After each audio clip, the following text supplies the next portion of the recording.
గ్రామీణ ప్రాంతాల్లో చాలా మంది రైతులు వ్యవసాయంతో పాటు పశు సంపదే జీవనాధారం. కరువు కాలంలో ఆదుకోవడంతో పాటు నిత్యం స్థిరమైన ఆదాయాన్నిచ్చే పరిశ్రమగా పశుపోషణ విరాజిల్లుతోంది. వర్షాకాలం కావడంతో కొత్త పచ్చిక, కొత్త నీరుతో పశువుల్లో అనేక ఆరోగ్య సమస్యలు తలెత్తుతాయి. ముఖ్యంగా గొంతువాపు, జబ్బవాపు, చిటుకు వ్యాధులు సంక్రమిస్తాయి. ఇవి ప్రాణాంతకం కూడా. వర్షాకాలంలో వచ్చే వ్యాధుల పట్ల తీసుకోవాల్సిన జాగ్రత్తలను తెలియజేస్తున్నారు ఖమ్మం రూరల్ మండలం పశు సంవర్ధక శాఖ అసిస్టెంట్ సర్జన్ డాక్టర్ కోరకుంట్ల కిషోర్. వర్షాకాలం ప్రారంభమైందంటే చాలు మనుషులకే కాదు మూగజీవాలకు సైతం వ్యాధుల ముప్పు తప్పదు. కాటేయడానికి అడుగడుగునా వ్యాధులు కాచుకుని కూర్చుంటాయి. తొలకరి సమయం పశుపోషకులకు గడ్డుకాలం.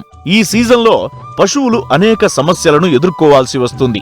ముఖ్యంగా ఈ కాలంలో పశువులకు సోకేది గొంతువాపు వ్యాధి. దీనినే గురక వ్యాధి అంటారు. ఇది నల్లజాతి రకాలైన గేదెలు, దున్నల్లో వస్తుంది.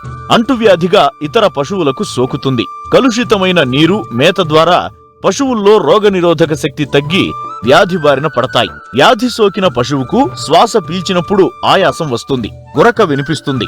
గొంతు పైభాగం, మెడ కింద భాగాన వాపు వస్తుంది. కళ్ళు ఎర్రబడి నీరు కారుతుంది. జ్వర తీవ్రత 104 నుంచి 106 డిగ్రీల వరకు ఉంటుంది. ఈ వ్యాధి వచ్చిన పశువు మరణించే అవకాశాలు ఎక్కువగా ఉంటాయి. ఈ వ్యాధిని గుర్తించిన రైతులు వెంటనే స్థానికంగా ఉండే పశు వైద్యులను సంప్రదించాలని సూచిస్తున్నారు ఖమ్మం రూరల్ మండలం పశు సంవర్ధక శాఖ అసిస్టెంట్ సర్జన్ డాక్టర్ కోరకుంట్ల కిషోర్. మనకి వ్యాధికి సంబంధించినటువంటి లక్షణాలు గమనించి సకాలంలో దానికి సంబంధించినటువంటి వైద్యాన్ని మనం అందించాల్సిన అవసరం ఎంతైనా ఉంది. వ్యాధి సోకినటువంటి పశువుల్ని సపరేట్గా ఉంచాల్సిన అవసరం ముందుగా తీసుకోవాలి. అట్లనే వ్యాధి సోకినటువంటి వాడికి ఇంట్రావీనస్ ఇంజెక్షన్స్ ద్వారా మనకి సల్ఫా డ్రగ్స్ని మనం అందుబాటులోకి తీసుకురావాలి. 33.3% మనం ఇంట్రావీనస్గా దగ్గరగా 500 శరీర బరువు ఉన్నటువంటి వాటికి 100 ml వరకు ఇవ్వాల్సిన అవసరం ఉంటుంది. దీంతో పాటు మనకి అందుబాటులో ఉన్నటువంటి ఆక్సిటెట్రాసైక్లిన్ కానీ లేదా ఇతర యాంటీబయాటిక్స్ ఏవైనా సరే అందుబాటులో ఉంటే వాటికి మన సెకండరీ ఇన్ఫెక్షన్స్ రాకుండా వాటిని కూడా అందించాల్సిన అవసరం ఉంటుంది. యాంటీబయాటిక్ డ్రగ్స్ కూడా మనం దగ్గరలో ఉంచుకోవాలి.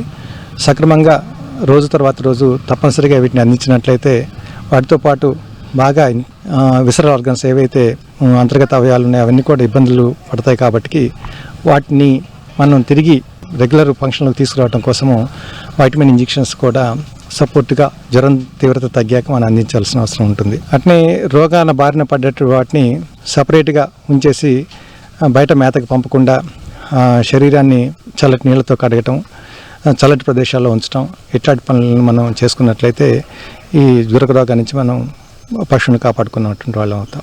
పాడి రైతులు వర్షాకాలంలో అప్రమత్తంగా ఉండాల్సిన అవసరం ఎంతైనా ఉంది. అంతేకాదు పశువులకు వచ్చే వ్యాధులపై అవగాహన కలిగి ఉండాలి. వ్యాధి సోకిన వెంటనే అందుబాటులో ఉన్న పశు వైద్యులను సంప్రదించాలి. ముందు జాగ్రత్తగా టీకాలు వేయించాలి.